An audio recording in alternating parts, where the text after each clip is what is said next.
সুদানের আল ফাশির শহরের একটি হাসপাতালে ঢুকে রোগী স্বজনসহ প্রায় 450 মানুষকে হত্যা করেছে দেশটির আধা সামরিক বাহিনী আরএসএফ। রোববার সেনাবাহিনীর কাছ থেকে শহরের দখল নেয়ার পর তারা এই হত্যাযজ্ঞ চালায়। আল ফাশিরের নিয়ন্ত্রণ নেয়ার মাধ্যমে দারফুর অঞ্চল পুরোপুরি দখলে নিল প্যারামিলিটারি বাহিনীটি। বিশেষজ্ঞরা বলছেন এর মাধ্যমে দেশটি দুই ভাগে বিভক্ত হওয়ার পথে আরও এক ধাপ এগিয়ে গেল। জেনেক্সে শিফট করো, লাইফকে লিফট করো।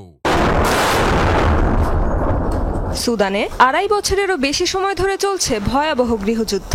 সেনাবাহিনী আর আধা সামরিক বাহিনী আরএসএফ এর মাঝে ক্ষমতা দখলের লড়াই। সম্প্রতি এ সংঘাত নিয়েছে নতুন মোড়।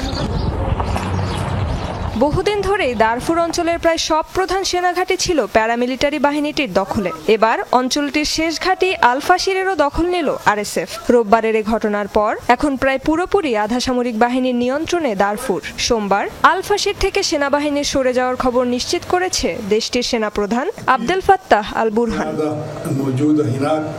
দখল নেয়ার পর শহরটিতে ভয়াবহ ধ্বংসযজ্ঞ চালায় আরএসএফ। জাতিসংঘ বলছে আল ফাশির শহরে খাদ্য ও চিকিৎসাহীন অবস্থায় আটকে পড়েছে লাখ লাখ মানুষ। বিশ্লেষকরা বলছেন দারফুরের শেষ ঘাঁটিটির দখল নেয়ার মাধ্যমে দুই ভাগে বিভক্ত হওয়ার পথে আরও এক ধাপ এগিয়ে গেল সুদান। দেশটির বৃহৎ অংশের নিয়ন্ত্রণ লাভের উদ্দেশ্যে বহুদিন ধরেই আল ফাশির দখলের চেষ্টায় ছিল আধা সামরিক বাহিনীটি।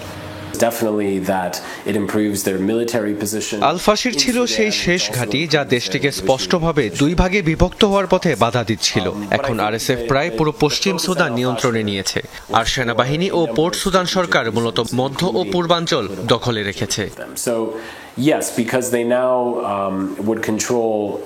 2023 সালের এপ্রিলে শুরু হওয়া এ গৃহযুদ্ধে এখন পর্যন্ত প্রাণ হারিয়েছে 1.5 লাখেরও বেশি মানুষ, আর বাস্তুচ্যুত হয়েছে অন্তত 1,40,00,000 বাসিন্দা। মানবাধিকার সংস্থাগুলো জানিয়েছে বেসামরিক নাগরিকদের হত্যা, ধর্ষণ ও জাতিগত আক্রমণ চালাচ্ছে আরএসএফ, যা তৈরি করছে গণহত্যার শঙ্কা।